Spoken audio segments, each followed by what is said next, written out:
I have to say I'm thrilled to be here. I'm going to make lots of new friends, but I have to single out Aman Singh, who is such a dear heart at Edelman, and she's one of the reasons that I work so hard every day. And so when she asked me to do this, what a nanosecond? Like, yeah, I'd love to do it. So anyway, so I'm thrilled to be here, and thank you. Now, my horse analogy. I have a horse named Casey. His show name is Glory Road, and he looks just like this horse. Well, he's got a white leg here, and a white leg here, and here, and he's got a big white blaze. And he's so gorgeous that my friends call him Cary Grant.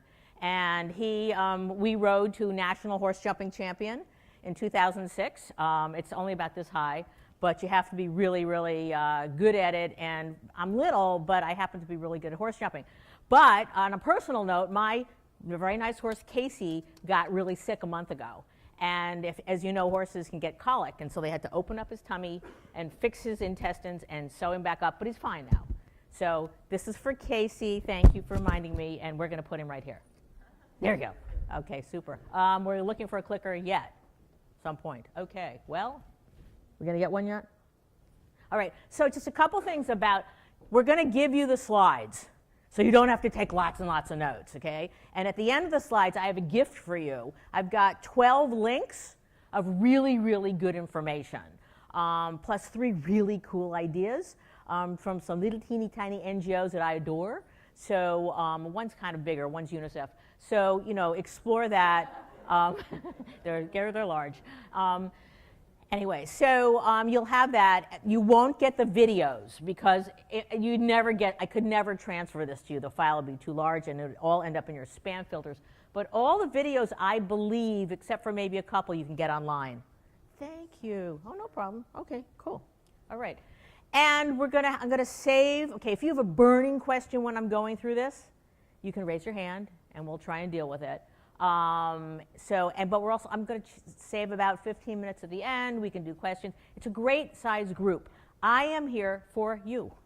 And my entire life, when I started doing this when I was the age of 4, when I started doing this in 1982 when I linked Rockport and walking and Reebok and human rights, is that at that time, nobody was really talking about whatever this was. And there's lots of different names, you know, it could be cause marketing, citizenship, shared value, purpose, etc. Don't get stuck on the name.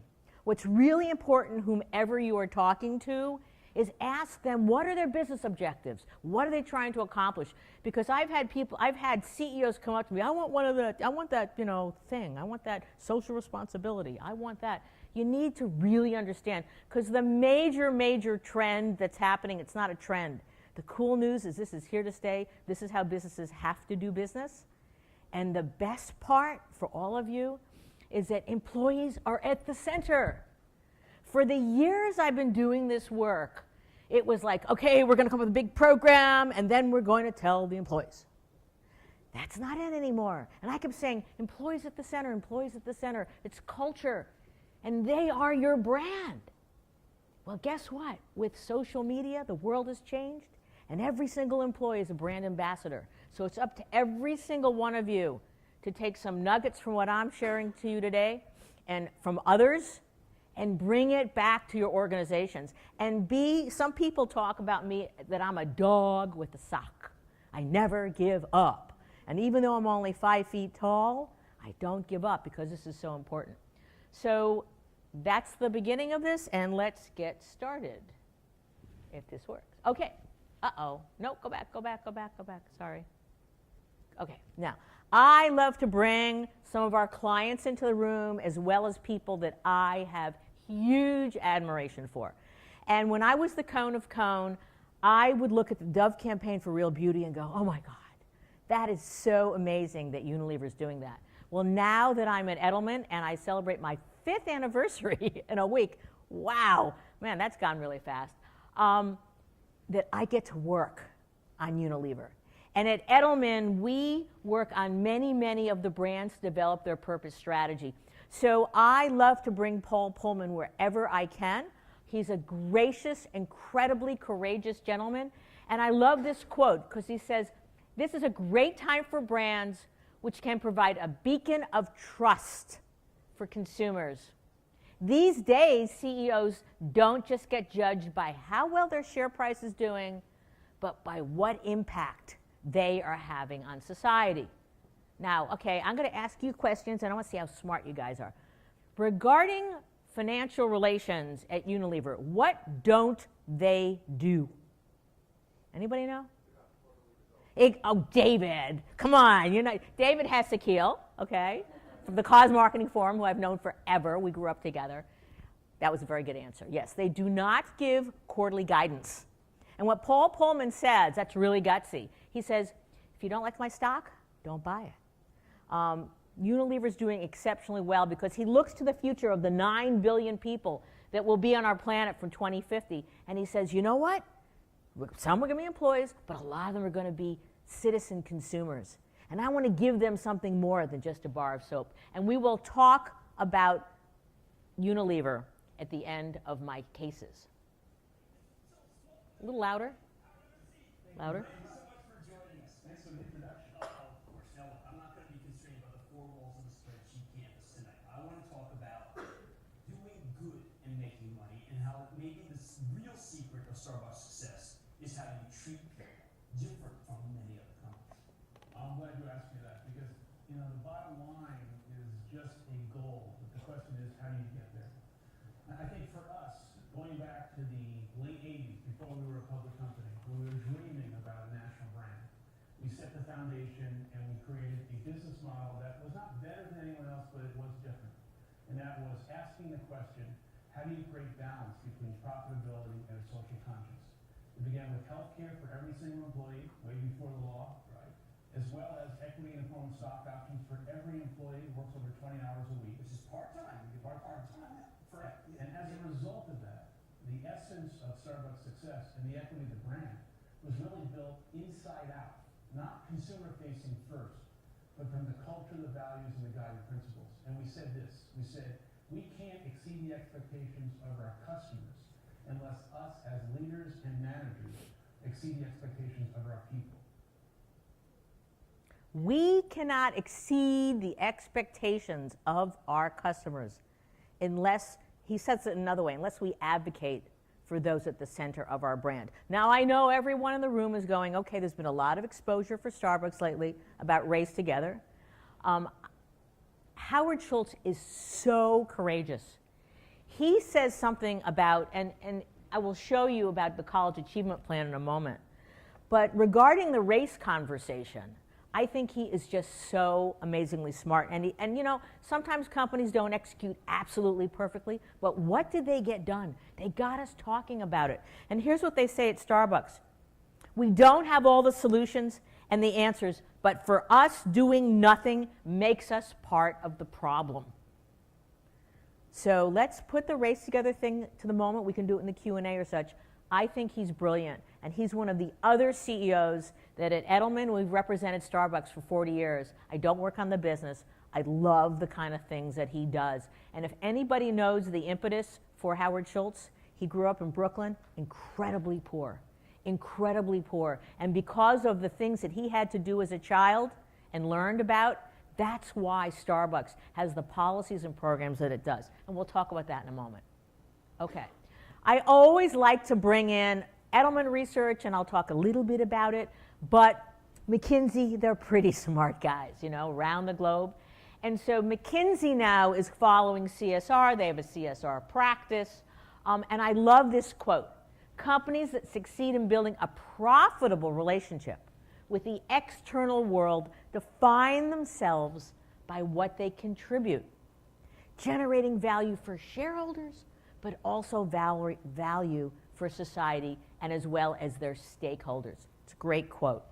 And if you are really into understanding and following sustainability research, I will send you in the links at the end to their 2014 sustainability research. It's really, really powerful. So at Edelman, I talked about, what do you call it? Is it CSR, sustainability, purpose, cause marketing, et cetera? We call it purpose. And we believe very, very simply that purpose is an organization's reason for being beyond profits. In our very social world today and instant communications, companies need to stand for something. And I'm going to show you some of the hardcore research. In addition, you saw a little bit of McKinsey commentary, but I'm going to show you some of ours and the value that you get from it. Now, why now? There's so many reasons why companies must integrate and support the environment and society and have a purpose beyond the bottom line. Well, the first is an interconnected world. We know instant information flows, what? Instantly. The second thing is, I hate to call the person that might buy our goods and services a consumer. I don't think that we're consumers. I see, in terms of following this for years, that we are now citizens, because we can vote with our phones, we can buy what we buy, we can work where we work, and we can talk about the good and the bad. And citizen consumers around the globe, they're hungry, vocal, concerned. And this is never going back. This genie is not going back in the bottle. The next thing is millennials, and you hear a lot about millennials. And this was a wonderful piece of Deloitte research recently. They gave an aided answer. What is the purpose of business? More than 50% of millennials said that innovation and societal development should be the primary purpose of business, not just making profits. So I say, and I've been following this since I was 4 years old in 1982 when I had my firm, it's no longer if a company is going to integrate with society, it's now about the how. And the rest of my presentation, I'm going to show you about some extraordinary companies building trust and showing how they're doing it. So let me talk about trust. At Edelman, 15 years ago, Richard Edelman decided he really wanted to understand the relationship between citizens and the 4 major institutions around the globe: government, media, NGO, and companies. He's been doing it longitudinally for 15 years. It's always released at Davos to standing room only. This year's research was 27 countries, 27,000 people, and there's even an oversampling for some of the largest countries. So this is what we found. And over the past 5 years, the Trust Barometer is now finding these clusters of attributes, how companies must behave to gain the trust of their employees, their communities, their customers, their supply chain, their partners. And it falls into integrity at the top, then engagement, products and services, innovation, purpose, and then operations. And what I'm going to show you is how these are defined and then companies doing this. But first, why is this important? Well, you know, trust matters. From our most recent Trust Barometer, 81% of the citizens that responded said a company can pursue its self-interest while doing good work for society. It's no longer if, it's they're allowed to do it. The permission is there. And 75% said a company can be more profitable by finding ways to solve social problems. That is so great. I'm going to show you an example in a moment. Now, what happens? This is the kind of behavior that citizens will do. In the black, on the gray side, that's the positive. On the blue side, my right side, that's the negative. Look at the spread. Trusted companies. If I trust a company, I will choose to buy their products and services. I will recommend them to a friend or a colleague. I will pay more. I will share positive opinions. I will defend the company if something happens. And I hate to say it, something always does happen. And then I bought shares in the company. Now look at the negative. Refuse to buy, criticize them, shared negative opinions, etc., etc. So trust matters, and this is the behavior that we will get when we earn the trust, or if we lose or don't have the trust. Now we have a second piece of research, and this is new research at Edelman. It's called Brand Share. And in our second year, we really wanted to understand what's the relationship like with citizens and brands. What do citizens want? And what citizens said to us You know, we want brands not to just have features and benefits, make us, whiter or brighter or whatever. We want them to demonstrate their values, share their values with us. And here's what happens, which is really interesting. We found this out in the second year in BrandShare. And BrandShare was 8,000 interviews and online surveys in 12 countries around the globe. We always know that a brand has rational benefits and emotional benefits. But here's what the research told us, that companies need to add societal benefits. And when you have rational plus emotional plus societal, here's the payoff. 12% more recommendations, 12% more sharing content. What do companies want to do? They want us to be sharing with our social networks about content that's branded. They will share their personal information. They will actually give me their email. They will defend, and then 8% will purchase. And this is not just likelihood, this is conjoint analysis. Now, don't ask me about all what that means, but I'll let the big research guys back at Edelman tell you. But it really means that you're going to be able to have this large group of citizens that will share, that will trust, that will defend, and that will buy more. So that's the payoff of building trust and sharing your values with your citizens, your employees, your communities.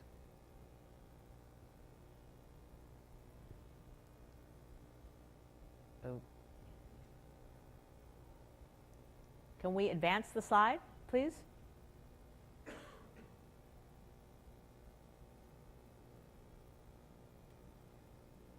How are we doing? Because we're having a stuck moment, but it's going to be unstuck because the best parts are yet to come.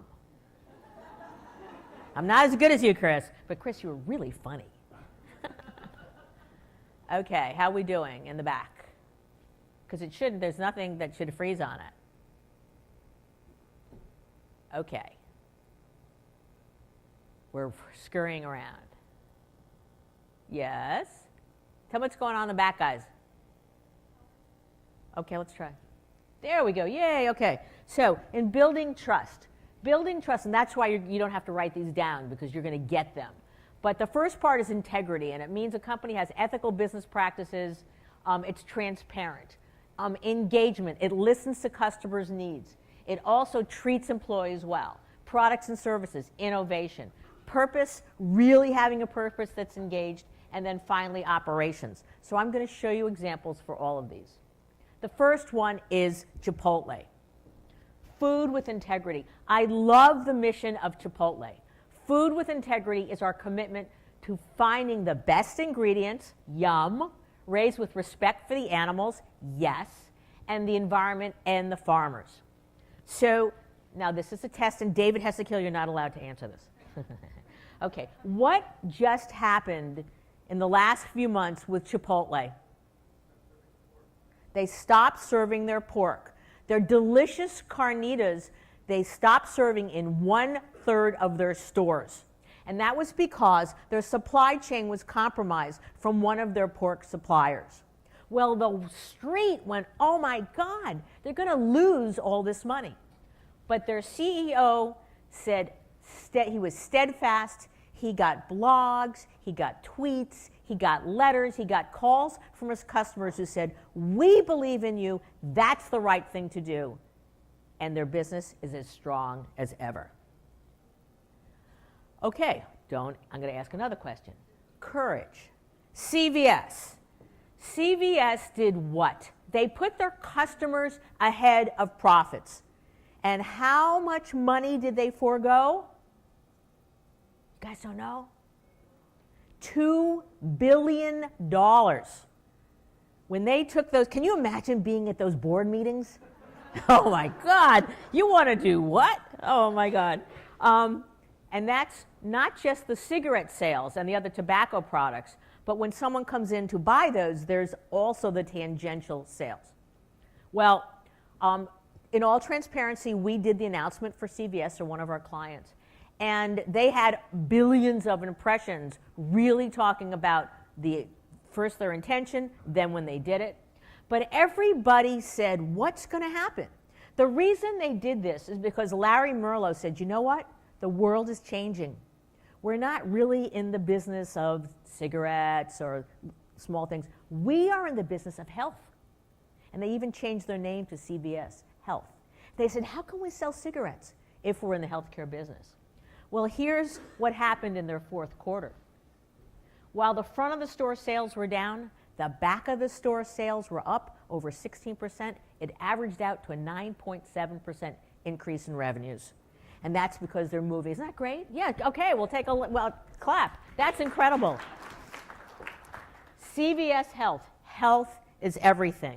Again, things are changing. So exciting. And I talk about this as the engagement attribute because Larry Merlo put all of us ahead of his profits. And what did he have? He had a lot of courage, just like Paul Pullman has, just like Howard Schultz has.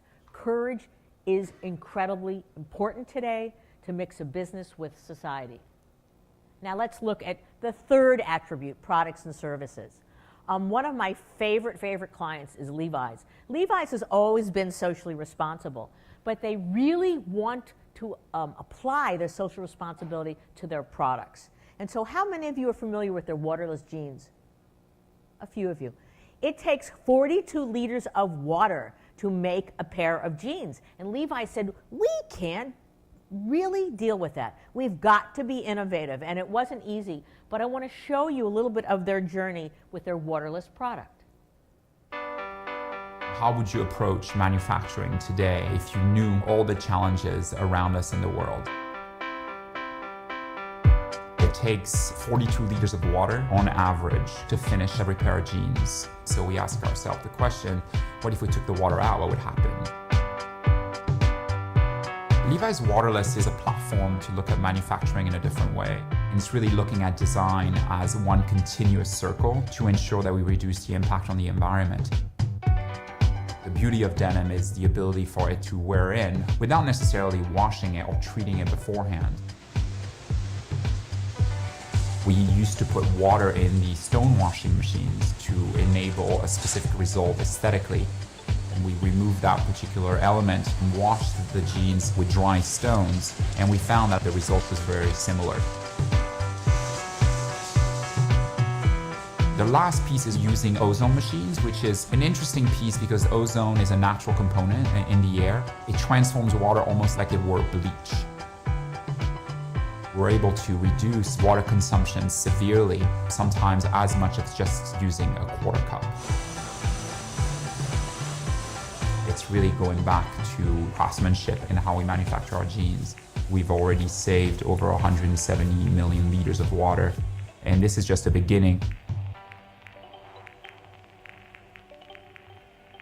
It's very cool. I was just at a conference at Levi's, and they had us tour their social innovation lab, and it's just amazing what they're doing in terms of taking water out, using less electricity, and making products that we can love and also feel good about when we wear them. Now, so you don't think that this is only something that B2C companies do. I wanted to bring GE into the room because GE does a tremendous amount of innovation. And when Jeff Immelt became the CEO of GE 4 days before 9/11, he realized the world had changed significantly. And some years afterwards, he took his senior executives and they went off-site to really talk about the future. What kind of products and services could they create? Well, it wasn't that difficult to look at future trends and say, we are in a carbon-constrained world, and that they're selling locomotives and jet engines. And where could they either reconstitute those products and innovate them, or create new products such as new light bulbs or wind turbines? They launched Ecomagination, and at the time, this is over 11 years ago, they had a mantra, and the mantra was green can be green. Well, that was radical at the time. Can you make money from products and services that will be good for the environment? They committed tens of billions of dollars to this. Their R&D, they said that they would report back every single year. They also wanted to lower their carbon footprint and lower their use of water. Well, 10 years later, this is paying off beautifully for them in terms of new products and new services. And they just re-upped for another $5 billion in R&D their commitments to Ecomagination that has gained them sales in excess of $100 billion. So it's not just for B2C, it's also for B2B. Again, innovative products and services. That's how you build trust. Next is Starbucks. I open with Starbucks talking about culture and the internal part of a company because that's where we're really talking about in this conference, which is how do you find ways to listen to your employees, to create cultures of engagement, cultures that will celebrate people's hands, their heads, and their hearts. And I just love to continue to tell Howard Schultz's story. I was contacted by a number of journalists during Race Together, and they said, is this real or is this just about marketing? And I said, read Howard Schultz's book, Pour Your Heart Into It, and you will understand that this is a man that's courageous, that's forward-thinking, and I call him a crusader brand because he takes on things and sometimes they're not that popular. So Howard says, again, the question is, the bottom line is just a goal. It's how you get there and how do you have the balance. So the next part of the case, and I show Howard as a purpose-driven company at his very core. And so he's dealt with the issues of veterans. He's dealt with investments in communities. He's dealt with Save Jobs USA.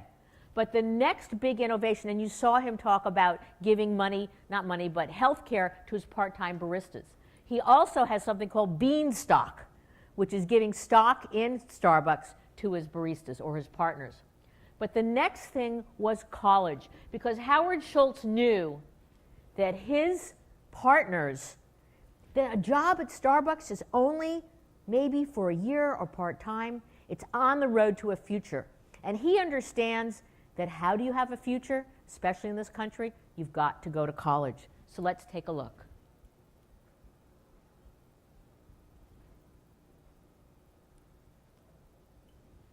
People in America. Can you go backwards one, please? I think you need to go backward one more. Now go forward one. People in America, and the majority of them do not have a college degree. We can't be a bystander, and we can't wait for Washington. And I strongly believe that businesses and business leaders must do more for their people and more for the communities we serve. Maybe in many ways, this is what we're supposed to do to begin with, and that is serve our people as well as our customers.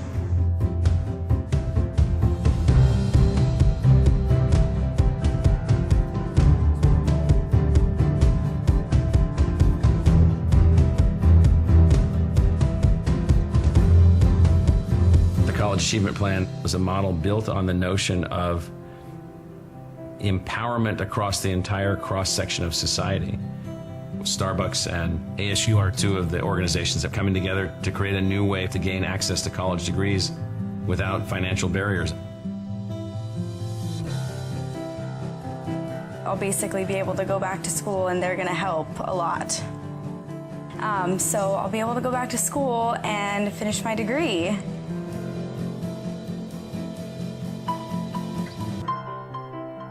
Starbucks is about to pay for tuition for school. What?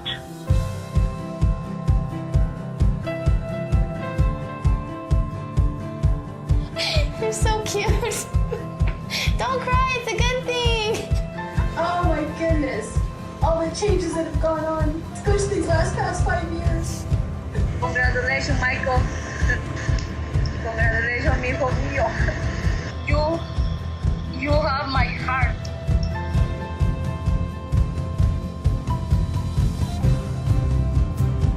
Thanks, Mom. You deserve it.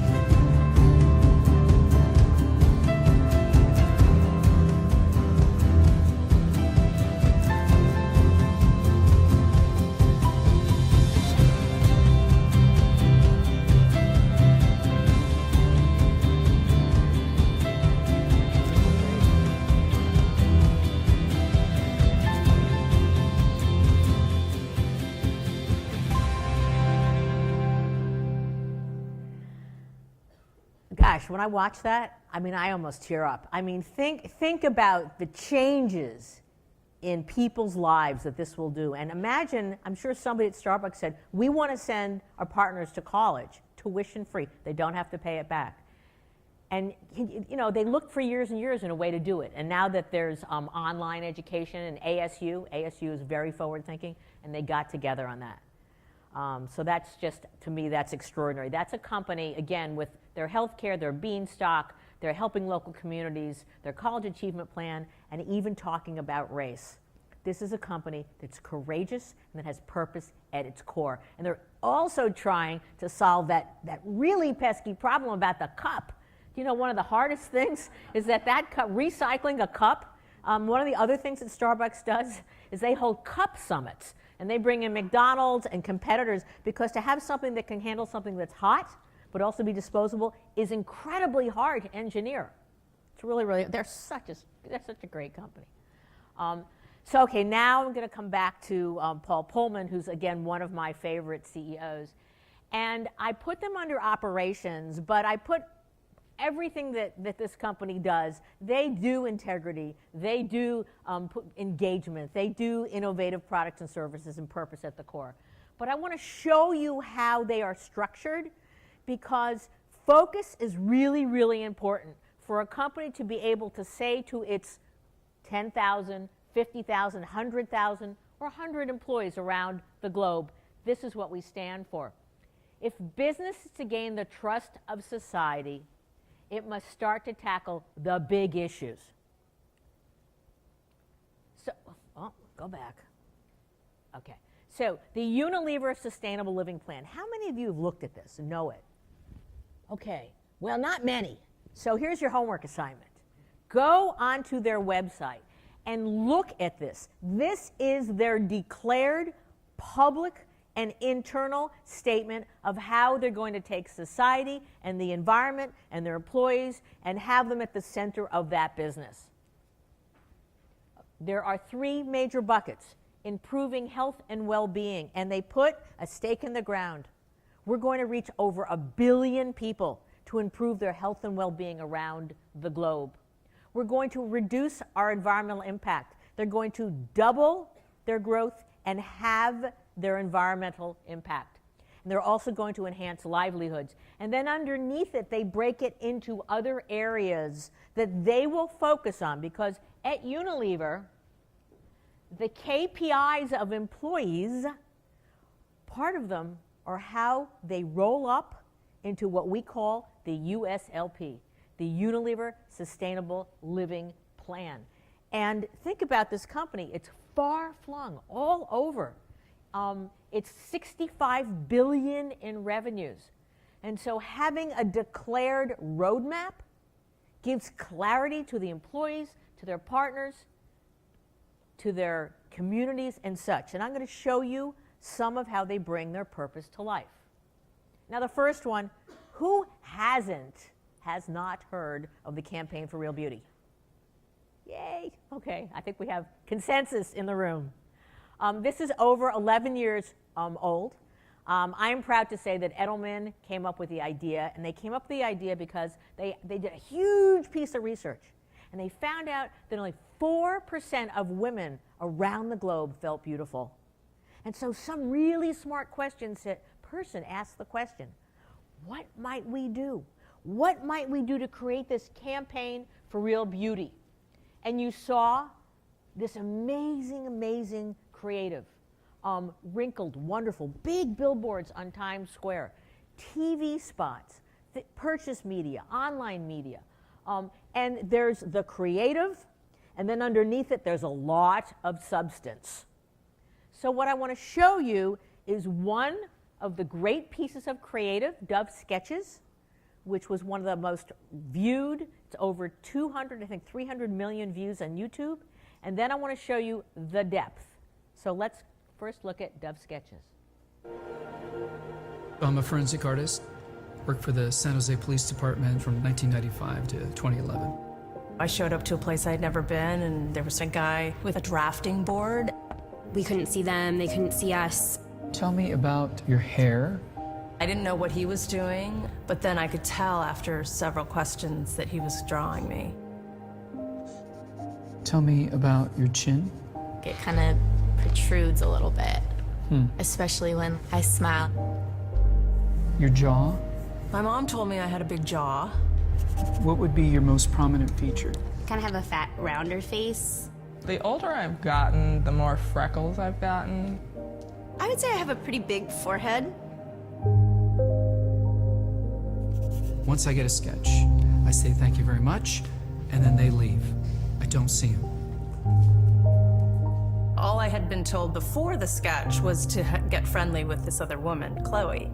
Today I'm gonna ask you some questions about a person you met earlier, and I'm gonna ask you some general questions about their face. She was thin, so you could see her cheekbones. And her chin, it was a nice, thin chin. She had nice eyes. They lit up when she spoke. Cute nose. She had blue eyes, very nice blue eyes. So here we are. This is the sketch that you helped me create, and that's a sketch that somebody described of you. So yeah, that's...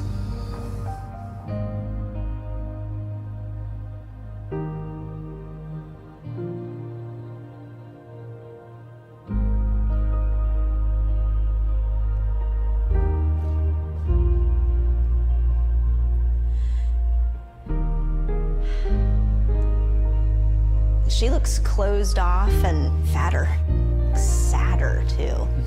The second one looks more open, friendly, and happy. I should be more grateful of my natural beauty. It impacts the choices and the friends that we make, the jobs we apply for, how we treat our children. It impacts everything. It couldn't be more critical to your happiness. Do you think you're more beautiful than you say? Yeah. Yeah. We spend a lot of time as women analyzing and trying to fix the things that aren't quite right. And we should spend more time appreciating the things that we do like.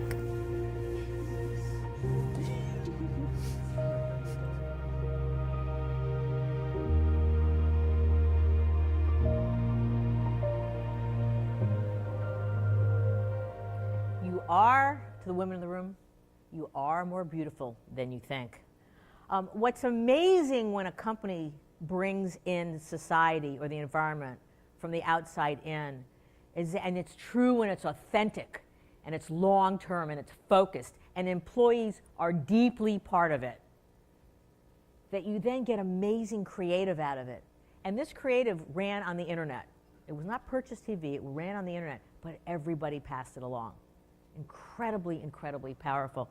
Now, what I'd like to show you now is I always talk about a company's commitments. They'd have to have deep, deep roots and deep commitments in terms of using their employees, partnering with NGOs, really being authentic to the causes and issues so they can have a really huge tree. So I'm going to show you now, there's a woman who runs the Campaign for Real Beauty at Dove, and her name is Megan Ramsey. And she is a really, really good friend of mine. And the folks at Unilever decided to work with the folks at TED, and they created their own TED Unilever because they had so many stories to tell. And Megan was one of the associates, an employee at Unilever, that got to tell the story. She had to do her own, and then she had to be very brave and give it. And the big TED, they picked 4 of 16 stories, and this one went out to Big TED so we could all watch it, and within 2 weeks she had millions of views. Let's take a look.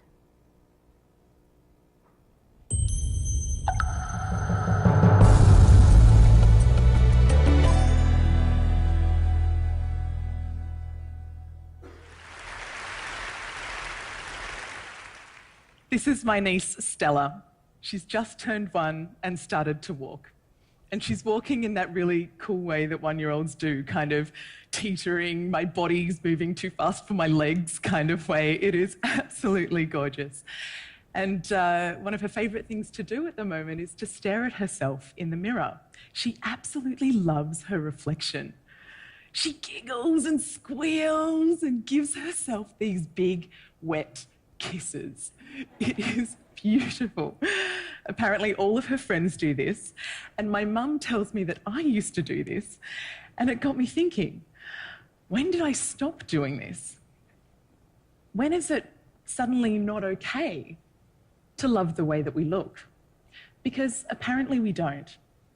10,000 people every month Google, "Am I ugly?" This is Faye. Faye's 13 and she lives in Denver. And like any teenager, she just wants to be liked and to fit in. It's Sunday night. She's getting ready for the week ahead at school. And she's slightly dreading it. She's a bit confused because despite her mum telling her all the time that she's beautiful, every day at school, someone tells her that she's ugly. Because of the difference between what her mum tells her and what her friends at school or her peers at school are telling her, she doesn't know who to believe. So she takes a video of herself, she posts it to YouTube, and she asks people to please leave a comment. Am I pretty or am I ugly? Well, so far, Faye has received over 13,000 comments. Some of them are so nasty they don't bear thinking about. This is an average, healthy-looking teenage girl receiving this feedback at one of the most emotionally vulnerable times in her life. Thousands of people are posting videos like this, mostly teenage girls, reaching out in this way. But what's leading them to do this? Well, today's teenagers are rarely alone. They're under pressure to be online and available at all times. Talking, messaging, liking, commenting, sharing, posting, it never ends. Never before have we been so connected, so continuously, so instantaneously, so young. I'm not going to show you the whole clip because it's about 12 minutes, but you get the point that the folks at Unilever, and specifically Dove, they really drill down. There's an advisory board that we have the opportunity to interact with. They really get information, they share information. They're partnering with the Girl Scouts and the Girl Guides around the globe to create body confidence workshops. They're helping mothers have conversations. There's a tremendous amount. Remember, you've got to have these deep roots to have this incredibly large tree. Another great program that Unilever has is their Lifebuoy soap program. And I don't know how many of you know this, but Lifebuoy has superhuman powers. When you wash your hands, it helps to disinfect them. And what Unilever found out is that children, especially in the developing world, under the age of 5, will die from dysentery. There are millions of children dying from dysentery. And what was born was the Lifebuoy hand washing program, that they have hand washing stations and they take them around. And the really cool invention, you see the green giant hands down there? When children utilize the soap long enough to make sure that it gets the disinfectant powers, the soap turns green. It's amazing. And Unilever decided, instead of being very broad, like the Campaign for Real Beauty, to go very deep and narrow. And they found a village in India called Thesgora that had almost the highest amount of death rates. And they decided to really go into that village and to truly understand and try and be able to scale their training programs and their education programs. They also did an amazing video. I'm not going to show it to you today, but it's really, really something that you might want to see. So I'm now going to take a pause because this is really high-level, integrated work by CEOs and very courageous leaders. I want to get into something about now the how. David Hesekiel knows, because I've been working on this program for over 10 years now, that when and sorry Wells Fargo guys, I hope this is okay. Every single bank needs to do something that's really deep, impactful. Wells Fargo does amazing programs, but I'm going to show you PNC. So PNC, and think if your organizations look like this. They came to me when I was the Cone of Cone. They have now followed me to Edelman.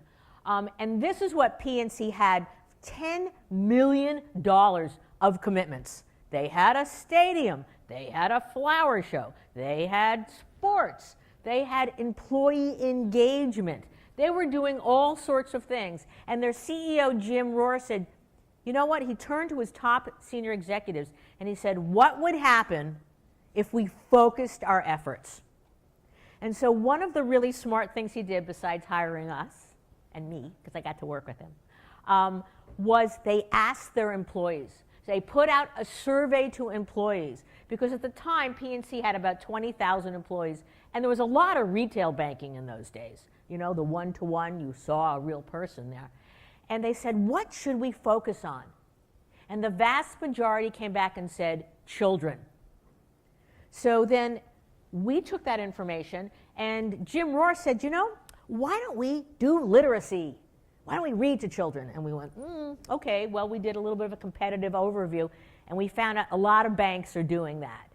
Because PNC wanted something distinctive, something that they could truly put their mark on and do it for a very long time. So we did a lot of research, and we found over 10 years ago that the issue of early childhood education, pre-K, was about to really, really become on the national scene, because if a child is not socially, emotionally, and intellectually ready for school in kindergarten, they will fail. And unfortunately, in this country, prison cells, the ones that need to be built in the future, are predicated on the failure rates of third graders.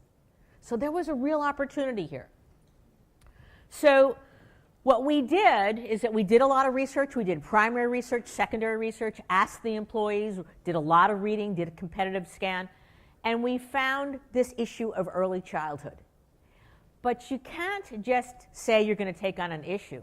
You've got to have the depth, you need to have the partners, you need to have a name, and you need to have those deep roots.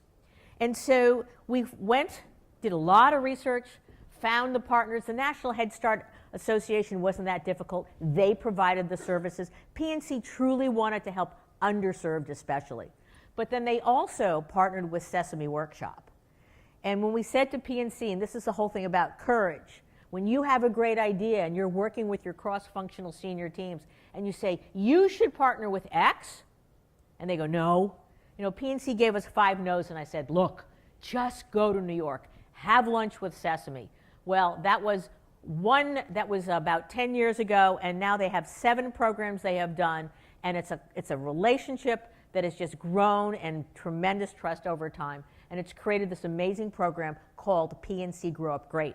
But the elements under it, there are many elements. There's advocacy to help pass laws and funding for preschool. There's education, because people didn't understand what preschool was, what early childhood was. Grant making, huge amount of volunteerism, I'll talk about that in a moment, and awareness building as well. So this is what it looked like. This was PNC, this was a bank, and all of a sudden they're looking very, very different. And they made a 10-year, $100 million commitment. And I'll never forget the day when I went in to Jim Rohr and the senior executives and I said, this is the issue, and they liked the issue, and then we said, $50 million, 5 years. And Jim Rohr did what a CEO does. He turned, he paused, and he kind of looked kind of mad. And I went, uh-oh, you know, my stomach is all in knots. And he basically said, no, not large enough. And so he did 10 years, $100 million. Part of that was a significant commitment by their employees. One of the things we recommended was 40 hours of paid time off for their employees to focus volunteering for Grow Up Great. And that was a seminal moment, and it was a tipping point for PNC, because their employees could basically volunteer for anything. But they didn't roll up to something that had an impact, and they wanted to have an impact. They said to their employees, you know, if you want to volunteer, you can volunteer for anything you want. But if you want those 40 hours of paid time off, if you want dollars for doers, if you want to volunteer with teams, then it has to be for Grow Up Great. Well, they had a few challenges, because anybody who knows if you're going to volunteer in preschool, what do you have to have? Anybody know? You have to have a TB test, and you also have to have a criminal background check. Well, PNC wasn't deterred. They figured out how to do that. Their employees signed up. And 11 years later, over 40% of the employees at PNC volunteer for this. They do all sorts of, here's some of the volunteerism. They just had something that was really fun. We just did a Guinness Book of World Records We broke it in terms of the singular reading, concurrent reading program around in one day, and they love that. There are parent toolkits with the Sesame characters. There's TV programming and such. So this has had a huge impact. I'll talk to you about the impact in a moment. This is their TV spot. Who'd have thought that how you'd live your life and how adventurous you'd be was shaped before you could even tie your shoes? The first 5 years are forever. That's why PNC is devoting $250 million and 10 more years to helping families turn everyday moments into learning opportunities. PNC, grow up great. PNC acquired other banks. They acquired 4 other banks as this program was ongoing and evolving. And they went from 25,000 employees to 50,000 employees. And when they acquired National City Bank, the mayor in Cleveland, first question was, and the governor, how many branches might you close? And PNC said, no, we're gonna really work on this together. But the second question they said was, when are you going to bring Grow Up Great to our city? And there are huge impacts, not just in terms of the volunteerism, but in terms of building the business, because a company has a different way of introducing themselves in a new market. And so these are some of the impacts. 1.5 million children served over, this is a little bit old, it's about 70 million in grants now.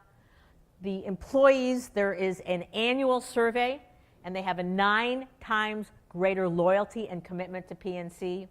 And it's also helped to accelerate when they have an acquisition blending 2 cultures. This has become a viable part of the culture, and in fact, PNC now has a new CEO, Bill Demchak. Jim Rohr has retired, and Bill Demchak, you know, a new CEO comes on board, and they go, I don't know, that's the old program. But Bill Demchak has embraced this, and at the first advisory board meeting, when all the advisors were all sitting there and Bill's getting up to the podium and he says, I know you have one question to ask. How is this program going to be in the future? And he said, it's going to thrive. We love it. And so you heard in that TV spot that they got to their 10-year, $100 million commitment in 8 years because of their acquisitions. And PNC went to the board and they said, we'd like another $250 million. Now, part of that is paid time off because they get the credit for that, 40 hours of paid time off. It's also grants and it's other commitments. But this is part and parcel of the culture at PNC. It's not just about doing good. It also builds a business. Remember what we learned in our trust barometer, that citizens give companies the right to both do business as well as help society. PNC, grow up great. So now what I'd like to do is, in closing, I want to bring up another part of Unilever, because there's so many ways that a company can get engaged with society. How many of you have heard of Project Sunlight? Not many, okay. Project Sunlight, Unilever, we know the individual brands. We know Dove, we know Lifebuoy and such. We know Suave. Unilever decided that they really wanted, from an employee recruitment and retention basis, partners, as well as building their brand around the globe. So Paul Pullman knew that on a daily basis, 2 billion people interact with a Unilever product. And he said, how can we use our power for good? And there was a lot of discussion at Unilever, and they said, we can teach even a small fraction, 5%, 10% of those 2 billion people, if they changed their actions in a tiny little way, change their behavior, that we could solve some of the biggest problems on the face of the earth. So that sounded good. So then the question was, okay, well then how do we reach people? How can we really get people to change their behavior? Because ultimately, the work that we all do, it's not just about awareness. And that's why employees are so important. So they decided there's a moment in time when a family is going to have a baby where they are the most susceptible, in a good way, to changing their behavior. So let's just take a look at Project Sunlight.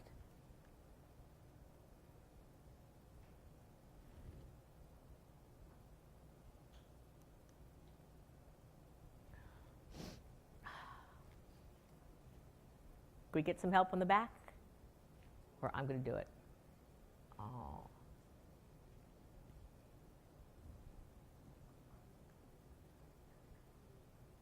Oh, because I really want to see it. Can we show it? We have a very sticky clicker here.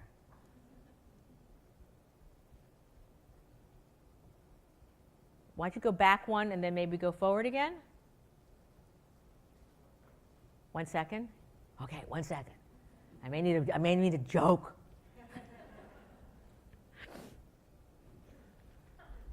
Thank you.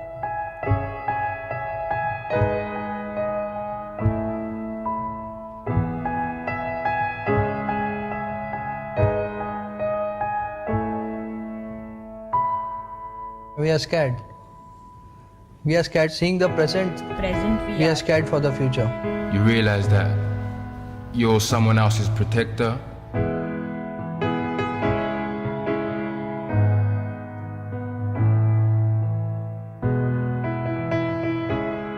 Maybe there's something you should know about the world in which your child will live. Something real. Something that's already happening. Every day more and more food is being grown with a revolutionary method. Care. And new technologies will make clean drinking water available to hundreds of millions. So this will probably be the famous water wall they speak so much about. And illnesses that today affect millions of children a year will be prevented by simple, everyday products. Your child could have more possibilities of having a healthier heart than any living person today. And the same chance of a broken heart. No one can escape that. And by the time they find the right person, our children will have better chances of meeting their great-grandchildren than we ever did. Breathe calmly. Bring your child into this world. There has never been a better time to create a brighter future for everyone on the planet. Not those yet to come.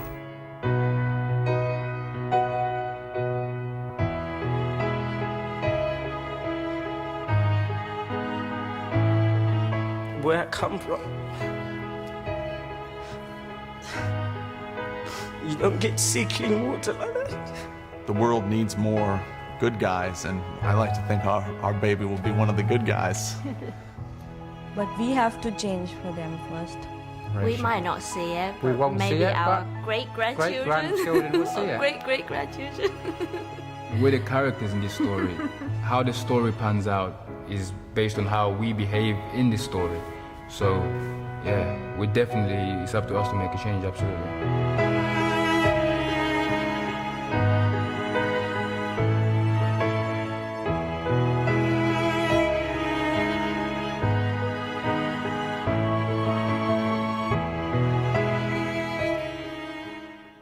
That was one that was done in India. There have been over 176 million people that have clicked on and said that they're going to do something regarding Project Sunlight. In the United States, there's a heavy up right now on hunger. And there's about 12 different actions that someone can take. In closing, we talk about us and we are the good guys. You know, we need to be the good guys. You are the good guys. Working with your organizations and your employees, you are making things happen. And it's not that easy, but you've got to have resolve.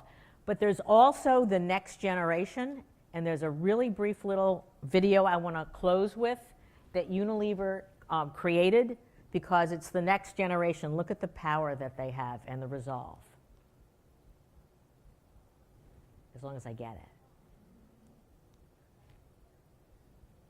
The clicker doesn't like me. Can we do that? Can we advance that one? Yeah, go for it. No. Okay, no. Try it again. No? Yes. We're having a conversation here.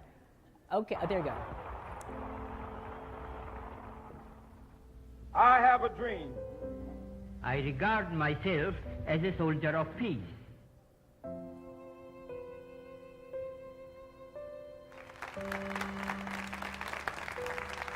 No human being should have to face the indignity and injustice of digging through the trash can to find their next meal. Be the change you want to see in the world today.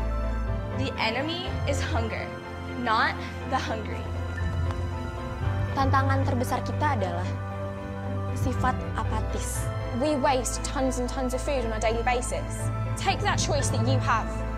Don't let it slip through your fingers. We need to turn our feelings into action.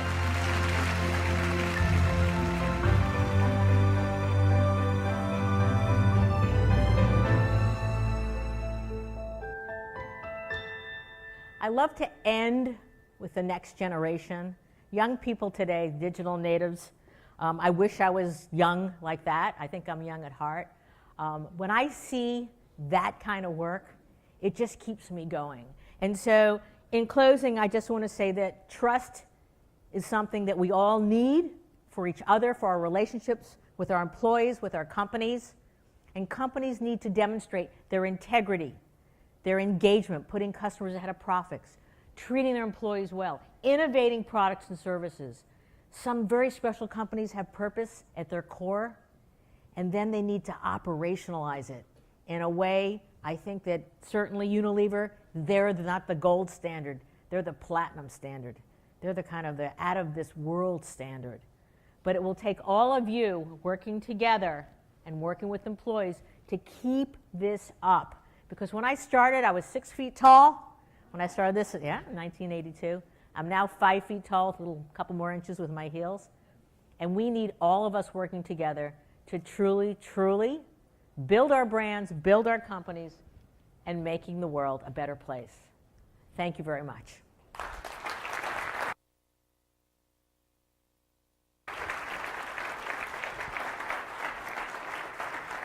Go back to one. Go back to one. Can you put the slide back with Paul Pullman? Because I love that quote. We all have a role to play. So I think we've got a little bit of time for some questions or comments. I certainly would love to give the floor to anybody. I don't know if we're just going to yell loud or something, but yes, Laura? I have two comments. Sure. One question and one comment. Sure. One comment that I wanted to make was I also saw Paul at the Net Impact, it was great. And he was great last year. And he talked about Lifebuoy. Mm-hmm. And I didn't realize it's a 100-year-old brand. And it was introduced to save lives. At Port Sunlight. Yes. 100 years ago, which I thought was just really incredible and demonstrates the integrity of Unilever over a really, really long period of time, which I thought was really cool. Yeah. The second thing that I'm wondering is the Grow Up Great campaign by PNC is awesome, and it's 1.5 million children touched. I'm just curious as to what the overall impact then would be that those children are doing better in school. And I just wondered if part of the money that they're dedicating is about measuring that impact. Absolutely. It's, as anybody knows, if you're trying to show changes in education, to do a 20-year longitudinal study takes a long time. So what they've been doing is they've been working with teachers, and they're finding proxy data.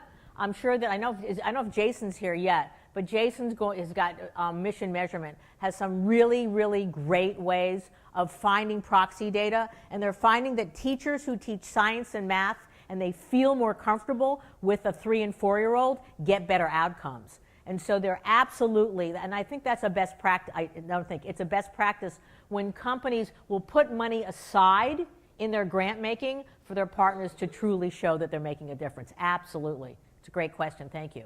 Somebody else.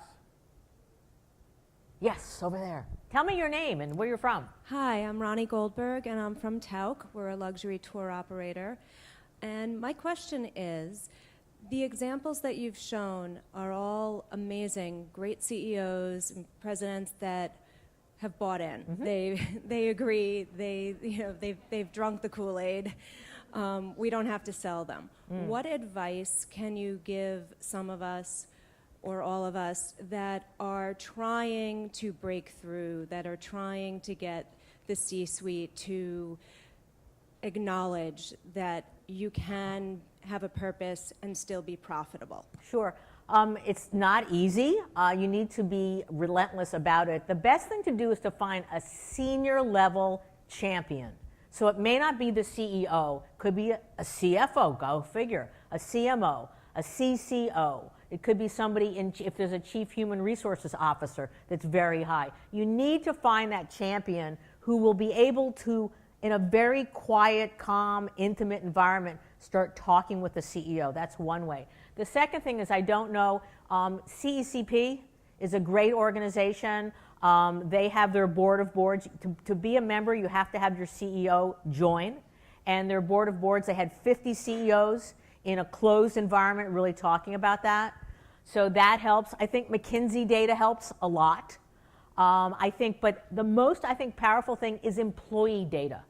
And if you can work with your HR folks and truly get more than one question on the survey, which I know it's always a battle, that's very helpful. The other thing is that from your customers, I'm assuming that you're doing volunteerism and things like that, is that there's these other trends, maybe competitors are doing them. So you need to be very savvy and find those data points, both qual and quant, and stories and competitors, and slowly, it's like the water torture test on your CEO. The last thing is, if you really have somebody that doesn't believe in it, then I would just say you might have to change companies, unfortunately.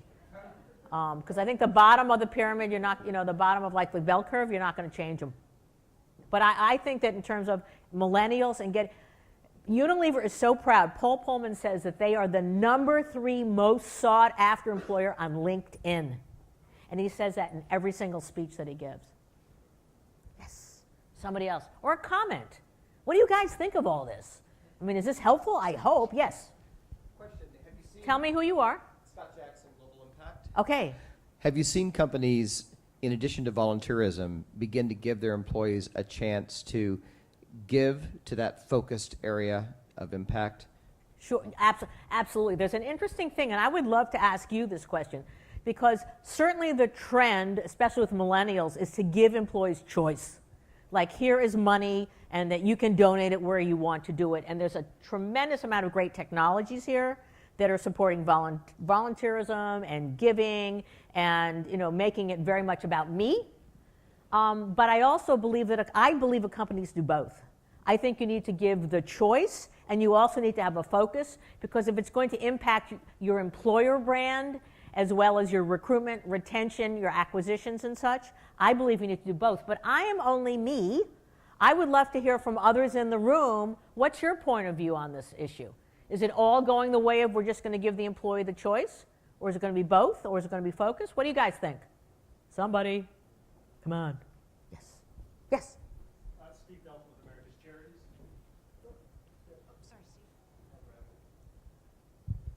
Just in terms of other venues, and you just mentioned Net Impact, the next generation of people who are going to be in this room 7 years from now are going to be people who are 7 years younger than you are.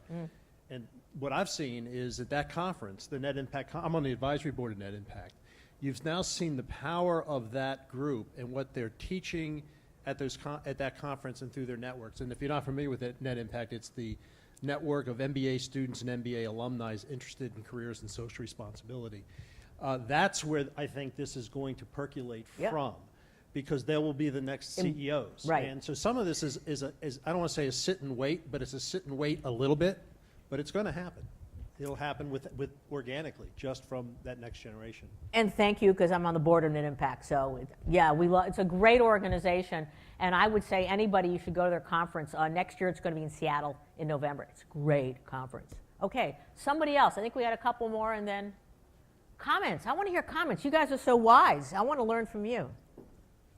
Hi, Carol. It's Allison Genovese, and I started my career at Cone about 20 years ago, so it's good to see you again.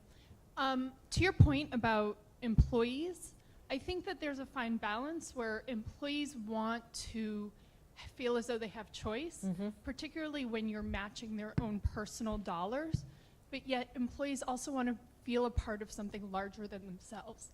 And so by giving them parameters, by having it all roll up into a larger program, whether it be Grow Up Great or another, that makes them feel as though they're part of a greater part of a whole, I think is very fulfilling, and also in terms of team building and leadership opportunities, really powerful. Excellent, thank you. She had good foundation. Okay, somebody else. Okay, it's hard, the light is blinding. Hi, Emily Rothberg. The Grow Up Great example, I think, is interesting. I think it would be interesting to find out whether the employees also get that benefit. So here's a company, and I don't know, and perhaps you know, that's saying, hey, here we're helping kids out there. Does that translate back into, and for our employees, e.g. Starbucks kids, our employers who go to college, then it becomes authentic. Because then it's not a choice between, do you want to do what is your passion, or do you want to go after what our company says is the focus? Do you know whether? Well, the materials that they have from Sesame, which are brilliant, they created financial literacy for 3- and 4-year-olds. So they shared that with all their employees. And so the parenting kits and such, and plus they also now have curriculum online, so parents can access that. So they get the volunteerism. You're absolutely right. You don't want it to be just something out there. You want to be embedded all in. Absolutely. Thank you. Over there. We're going to have to walk across the room. Or one over here. We can do both. Okay, there you go. Good. Hi, good afternoon, ma'am. It was lovely. The presentation was great. And I have a question and a comment. The comment is that throughout your presentation, the word beneficiary never came across. The word what? Beneficiary. Beneficiary. Right. So whenever we hear about CSR and corporates, it's generally the corporate, public-private partnership, and the focus is on the word beneficiary, quote unquote. Sure. So it was nice to hear the usage of the word citizenship instead of beneficiary, so that it's not like a charitable initiative that's taking place. So that was really interesting. And the question is that how can awareness be created about the fact that CSR is something larger than philanthropy and is just not charitable giving? So that kind of motivation among employees and the end receivers. I think that all of us that go to events like this and we talk to the C-suite or we talk to up-and-coming young people, I think we need to talk. This is a part of business. And that's why I do my speaking. That's why I give lots of great cases here. That's why you have Net Impact.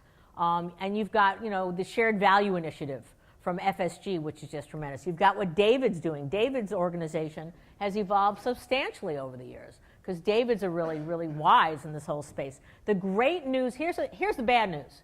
If it's only about giving money away, you're not going to have enough money to make an impact. It's got to be embedded in the business, but embedded in the business can be, that's why I showed the 5 different areas from earning trust. Product innovation. Think about the people at Levi's who got to really solve the problem. Think about an engineer. Did they wake up in the, I want to get the water out of that. I want to have denim that is made, not as much dye. So there are so many ways to inspire.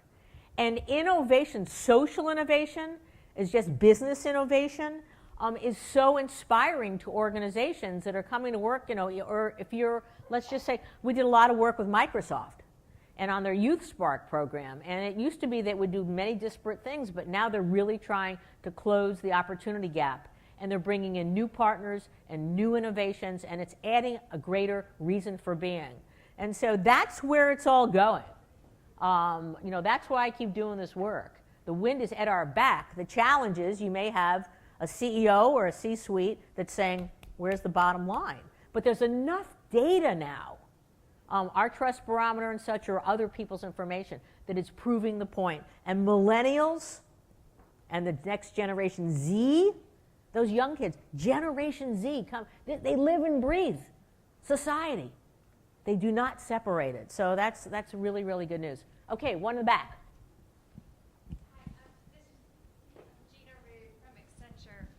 And my question is, your examples all are wonderful and helpful, but they're all product driven. Mm-hmm. And so for a company that their product is their people, what's the question that we need to ask to drive our strategy? And then two, I really like the idea around operationalizing our people under our CSR strategy. Is there a way to do that?